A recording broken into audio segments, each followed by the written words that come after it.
Social media पर एक तस्वीर वायरल है। तस्वीर में एक लड़का दिख रहा है और एक लड़की। दोनों के पार्थिव शरीर उस पर यह दावा किया जा रहा है कि जो सीमा पार से पाकिस्तानी रेंजर्स फायरिंग कर रहे हैं, उसमें उन दो बच्चों ने भी अपनी जान गंवाई है। क्या है पूरी कहानी, उसे जानेंगे हम अपने साथी अभिनव से। अभिनव, क्या कुछ हो रहा है बॉर्डर के पास जो क्षेत्र है देखिए, वहाँ पे? जो एलओसी है वहाँ पे बहुत ज़्यादा तनाव है। जी। ये कल रात से हमें पता है और बहुत हैवी शेलिंग हुई है। दोनों तरफ से बहुत ज़्यादा गोलाबारी हुई है, आर्टिलरी फायर किए गए हैं, शेलिंग हुई है। लेकिन एक डेकोरम मेंटेन किया गया भारतीय सेना की तरफ से। उन्होंने सिर्फ रिटेलिएट किया। पाकिस्तान ऑपरेशन सिंदूर के बाद बौखलाया हुआ था और बौखलाहट में वो जिस तरीके के अनर्गल आरोप हिंदुस्तान पे लगा रहा है कि उसकी सिविलियन की मौत हुई या फिर वो कोई किसी बच्चे की, तो इस तरीके के आरोप लगे, जबकि इससे इतर हिंदुस्तान का सच ये कि हिंदुस्तान में पाकिस्तान ने बच्चों को मारा है और डिलिबरेटली मारा है।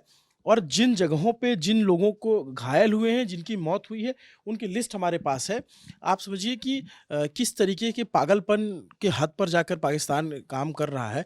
और जाहिर है कि इसका भी रिटेलिएशन पाकिस्तान को झेलना पड़ेगा, क्योंकि 12 कैजुअल्टी हमारे पास तक जो नंबर आया है उसमें हो चुकी है। ये कल से जो रिटेलिएशन हो रहा है, जो सीज फायर का उल्लंघन हो रहा है पुंछ सेक्टर में, राजौरी में, सांबा की तरफ में, अखनूर की तरफ में और सुंदरबनी की तरफ में, तमाम जगहों पे, तंगधार में भी खबरें आई कि वहाँ पे भी सीज फायर का उल्लंघन हुआ।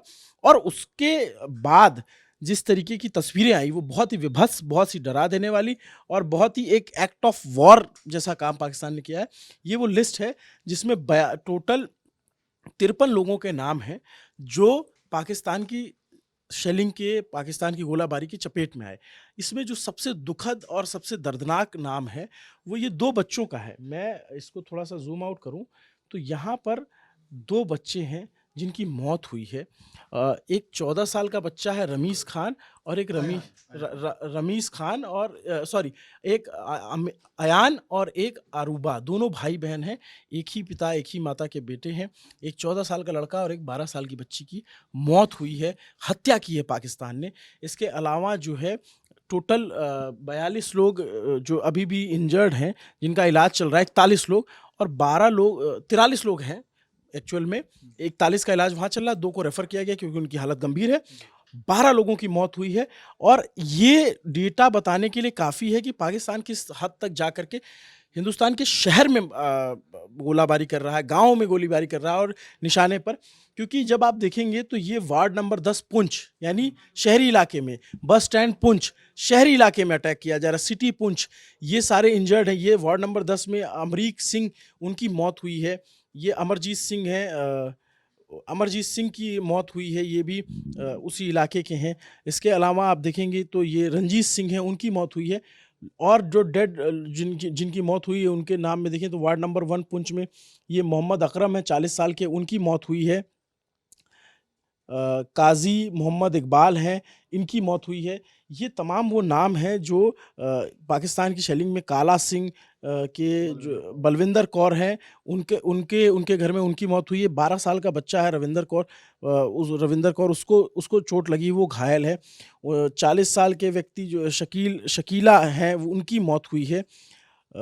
इसमें तमाम नाम हैं। जो ये मरियम खातून है, इनकी मौत हुई है। और ये देखेंगे ये 7 साल की बच्ची है। पाकिस्तान किस तरीके की घिनौनी हरकत कर रहा है, किस तरीके का एक्ट ऑफ क्राइम कर रहा है, ये इससे पता चलता है। 13 साल का एक बच्चा है विहान भार्गव, उसकी मौत हुई है। एक 13 साल का बच्चा, एक 7 साल की बच्ची, एक 12 साल की बच्ची, एक 14 साल की, 4 बच्चों की हत्याएं की हैं पाकिस्तान ने। और बाकी जो 8 लोगों की और उसकी शेलिंग में जान गई है। जब ये ऑपरेशन सिंदूर हुआ, पाकिस्तान पूरी तरह से बौखलाया, उसकी तरफ से बयान आने शुरू हुए, उसकी तरफ से गिदल भपकी आना शुरू हुई। फिर उसके बाद एक सीमा मर्यादा को पार करते हुए पाकिस्तान ने हमारे शहरी इलाकों को, हमारे ग्रामीण इलाकों को निशाना बनाया। और ये लिस्ट उस शक्ल में हमारे सामने है कि भारत ने आज भी 12 लोगों की जान गई है जो भारत के नागरिक हैं, भारत के सिविलियंस हैं। और इस पर अब इंडियन आर्मी रिटेलिएट करेगी, ज़रूर करेगी, और रिटेलिएशन चल भी रहा है। वहाँ पे जो एलओसी है या फिर जो इंटरनेशनल बॉर्डर है, वहाँ पे फायरिंग होती है, दोनों तरफ पोस्ट होती हैं। दोनों जानते हैं कि इनकी ये पोजीशन है। जो हाइट पे होता है वो डोमिनेट करता है, जाहिर सी बात है, ऊंचाई का फ़ायदा मिलता है। लेकिन उस जो एक होता है ना कि एक अनकहा सा एक पैक्ट है कि हम arm forces to arm forces की फाइट होगी। यहाँ पे पाकिस्तान इस तरीके से कर रहा है जो बहुत ही गलत और बहुत ही एक तरीके से घिनौना कृत्य है। इसका भी जवाब देने के लिए भारतीय सेना तैयार है, जैसे अभी इस ऑपरेशन सिंदूर में दिया गया। और जनरल नरवणे जो एक्स आर्मी चीफ हैं, उन्होंने कहा है कि पिक्चर अभी बाकी है। जी। तो पिक्चर अभी बाकी है। वाकई में अगले 48 घंटे, अगले 72 घंटे पाकिस्तान जिस तरीके की हिमाकत, जिस तरीके की हरकत कर रहा है, उसको इसका रिटेलिएशन ज़रूर झेलना पड़ेगा। जी अभिनव, एक तस्वीर हमने देखी जिसमें पाकिस्तान विलाप करते हुए नजर आया कि हमारे नागरिकों को मारा जा रहा है, आम नागरिकों को मारा जा रहा है। वहीं हम लोग एक और तस्वीर देखते हैं कि जिसमें एक आतंकी के जनाजे में पहुंचते हैं कई सारे पाकिस्तानी फौज के अधिकारी, है ना? उस पर कुछ और आप जोड़ना चाहेंगे? देखिए, पाकिस्तान की पूरी बौखलाहट ये है कि ये हिंदुस्तान की मिसाइलें बहावलपुर कैसे आ गई, 100 किलोमीटर अंदर कैसे आकर के मार गई, या लाहौर के पास जो है वहाँ पे लश्कर तैयबा के ठिकाने पे निशाना बनाया गया। ये बहुत सेफ हाइड आउट थे, सालों से चले आ रहे थे। उनको लगता था कि ये हमारा एकदम सेफ जोन है, यहाँ तक तो कोई नहीं पहुँच सकता है। पीओके या बालाकोट में कुछ हुआ तो उसको लेकर के वो लोग सतर्क थे, इसको लेकर के वो तैयार नहीं थे। तो ये जो सटीक अटैक हुआ है, इसको पाकिस्तान बर्दाश्त नहीं कर पा रहा और इस तरीके की रिटेलिएशन कर रहा है, जिसका खामियाजा पाकिस्तान को भुगतना पड़ेगा। 100% है, क्योंकि भारतीय सेना अभी पूरे गियरअप में है, पूरे चार्ज में, उनके ग्लव्स ऑन हैं। और अगले 24 घंटे, अगले 48 घंटे में आपको इसका नतीजा देखने को मिलेगा। उनको, पाकिस्तान को इसका खामियाजा उनकी तरफ ज़रूर देखने को मिलेगा। जी। बाकी इस मामले में जो भी अपडेट्स आते जा रहे हैं, ललन टॉप आपके बीच रखता जा रहा है। शुक्रिया।